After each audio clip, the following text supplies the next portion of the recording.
आज चाहिँ यो भेगाको हेलमेटलाई कसरी भाइजर चेन्ज गर्ने, कसरी खोल्ने भन्ने विषयको मैले भिडियो अपलोड गर्नु लाग्दैछु। सबभन्दा पहिले चाहिँ यो भाइजरलाई पुरै ओपन गर्नुहोस् है।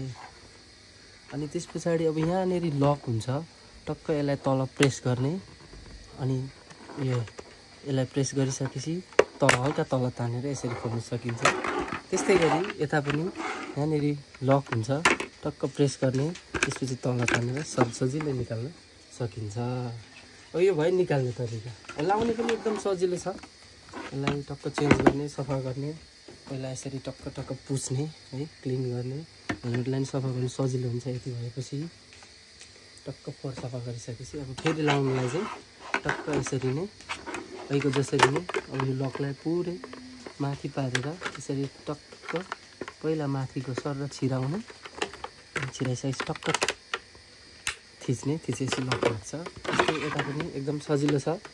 यता पनि पहिला माथि सट्ट छिराउने अनि टक्क थिच्ने। यो चेन्ज भयो। धन्यवाद।